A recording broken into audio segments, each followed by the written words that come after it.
না।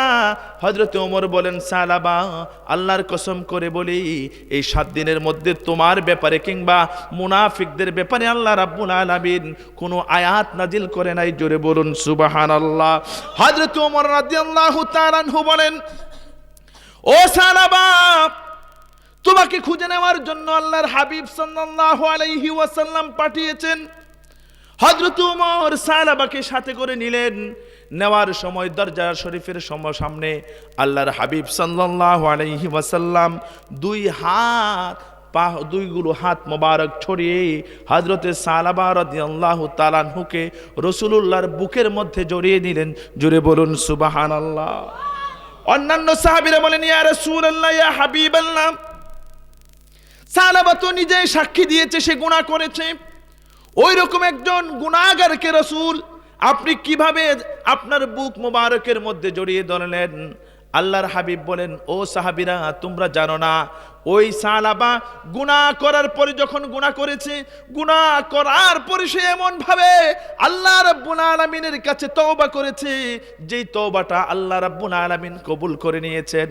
যেই কবুল করে নেওয়ার কারণে তার জীবনের সমস্ত গুনাহগুলোকে আল্লাহ রাব্বুল আলামিন মাফ করে দিয়েছেন। জোরে বলুন সুবহানাল্লাহ। তাফসীরের কিতাবের মধ্যে এসেছে, হযরতে সালাবা এই ঘটনার প্রায় 2 থেকে 3 বছর পরে ইন্তেকাল করেন। হযরতে সালাবা যখন ইন্তেকাল করেন, আল্লাহর হাবিব সাল্লাল্লাহু আলাইহি ওয়াসাল্লাম স্বয়ং সালাবার লাশের খাটিয়াটা আল্লাহর হাবিবের কাঁধ মোবারকের মধ্যে নিলেন।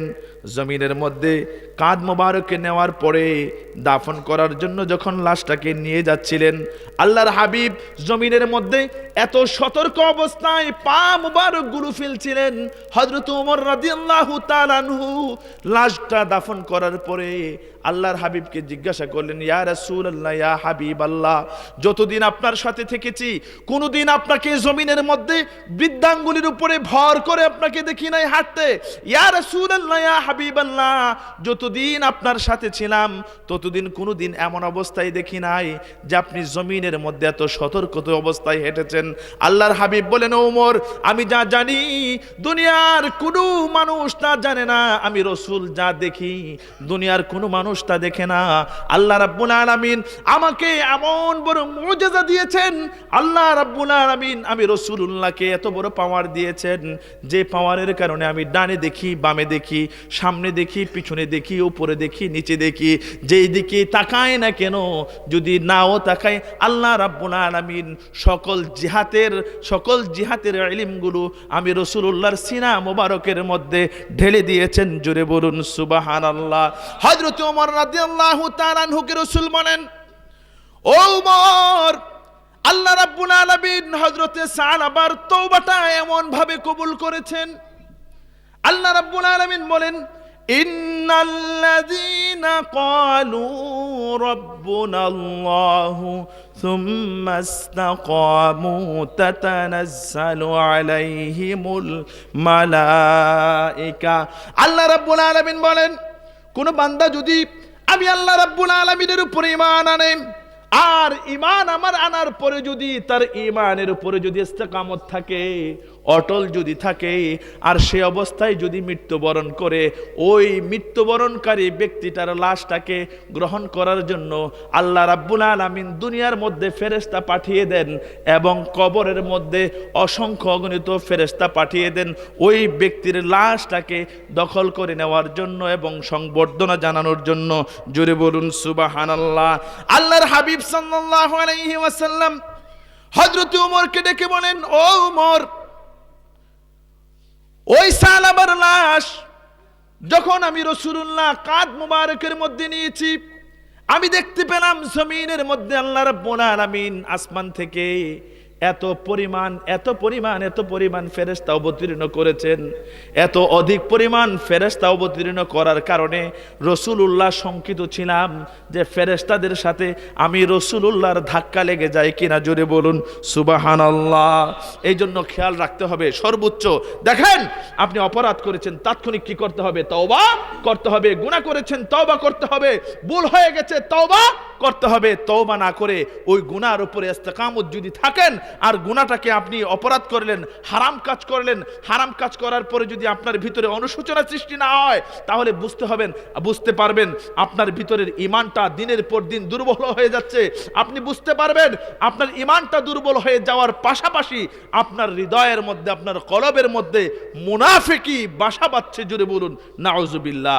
এই জন্য রাসূল আকরাম সাল্লাল্লাহু আলাইহি ওয়াসাল্লাম এখানে হাদিস বর্ণনা করেছেন, আল্লাহ রাব্বুল আলামিন হযরতে মুসা কালিমুল্লাহ, মুসা আলাইহিস সালাতু সালাম একজন জলিল কদর আল্লাহ রাব্বুল আলামিনের নবী এবং রাসূল ছিলেন। হযরতে মুসা আলাইহিস সালাতু সালামের জমানায় একবার বৃষ্টি হচ্ছিল না, জমিনের মধ্যে এরকম মরুভূমি হয়ে গেছে, কোনো ফসল ফলছিল না, বৃষ্টির কারণে কোনো কিছু হচ্ছিল না।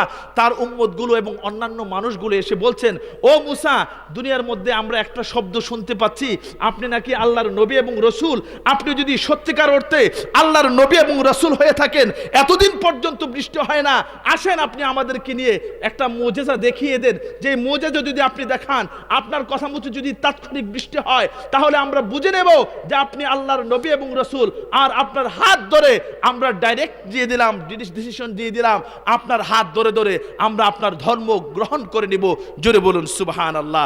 হযরত মুসা আলাইহিস সালাতু সালাম এর কাছে যখন আসলেন, মুসা বললেন, ও আমার উম্মতেরা, চলো আজকে খোলা মাঠে আমরা নামাজ আদায় করব। 2 রাকাত নামাজ, 2 রাকাত সালাত আদায় করব। 2 রাকাত সালাত আদায় করে আল্লাহ রাব্বুল আলামিনের কাছে দোয়া করব। আর আল্লাহ রাব্বুল আলামিন আমি মুসার দোয়ার বদৌলতে এই জমিনের মধ্যে বৃষ্টি দেবেন। জোরে বলুন সুবহানাল্লাহ। এখন দেখবেন আল্লাহর ওলিরা এই নামাজটা আদায় করতেন। যখন বৃষ্টি হইতো না, তার মুরিদদেরকে নিয়ে, এলাকার মানুষদেরকে নিয়ে খোলা মাঠের মধ্যে কি করতেন? নামাজ আদায় করতেন। এটাকে বলা হয় সালাতুল ইস্তিসকা, পানি প্রার্থনার নামাজ। এই পানির প্রার্থনার নামাজের ইতিহাসটা হযরত মুসা আলাইহিস সালাতু সালাম থেকে এসেছে।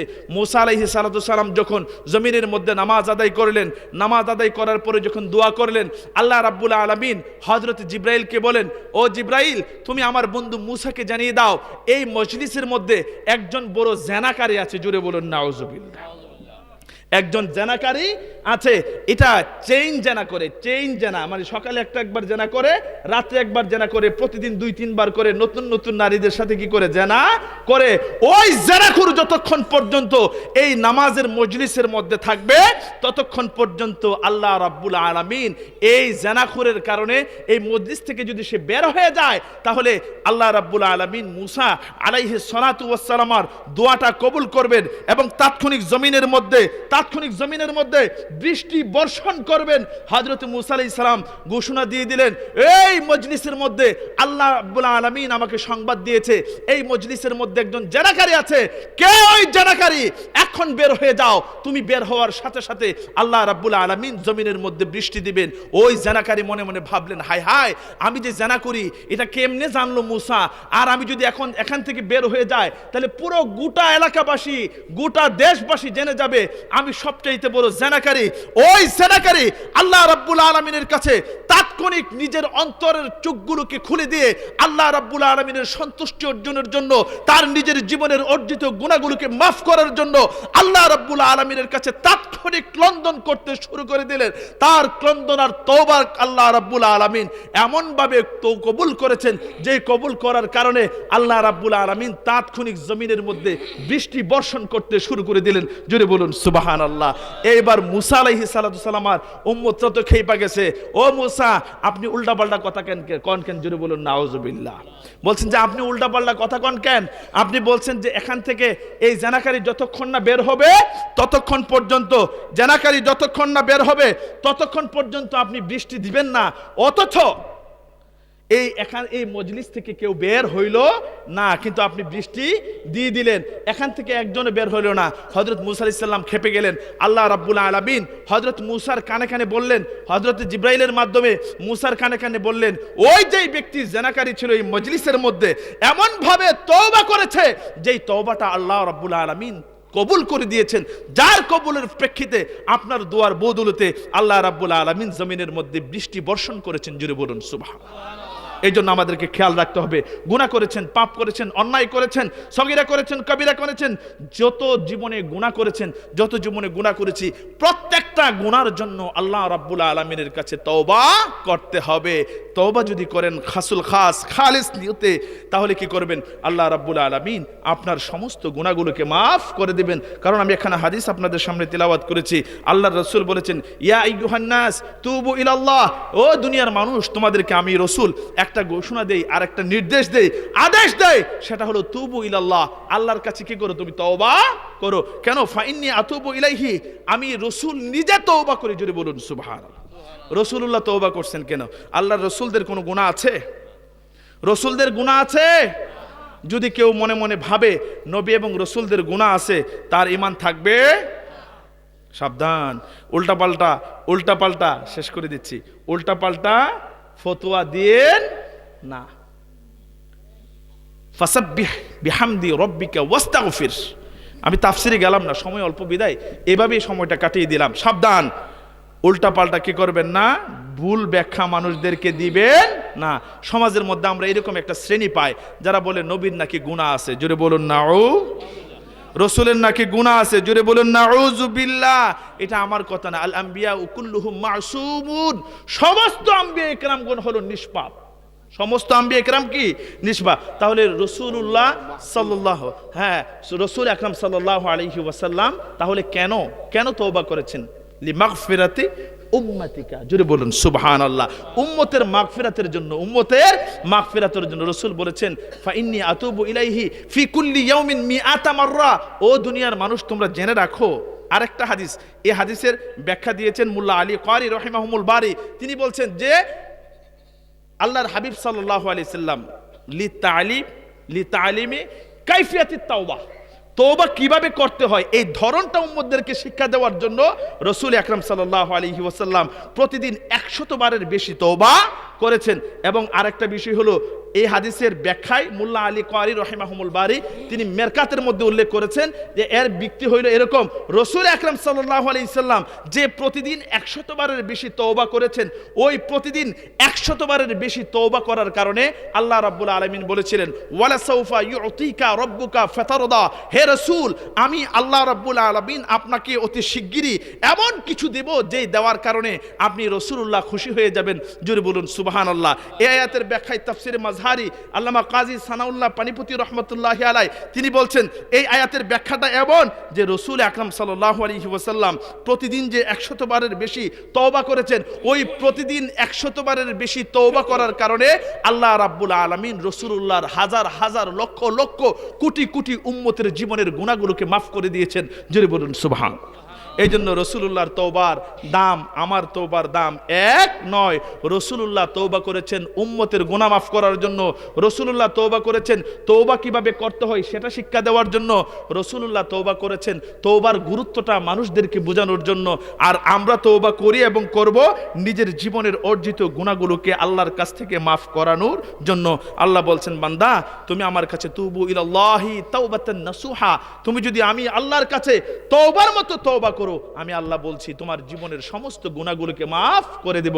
আল্লাহ রাব্বুল আলামিন এই অল্প সময়ের মধ্যে অল্প কিছু মানুষদেরকে নিয়ে যতক্ষণই পবিত্র কোরআন এবং হাদিস থেকে আলোচনা করার চেষ্টা করেছি, আল্লাহ রাব্বুল আলামিন ওই সকল আলোচনাগুলোকে যেন নিজে আমল করার এবং আপনাদের সহকারে এই বিষয়টা সমঝ নেওয়ার তৌফিক দান করুক এবং সেখান থেকে আমল করার তৌফিক দান করুক।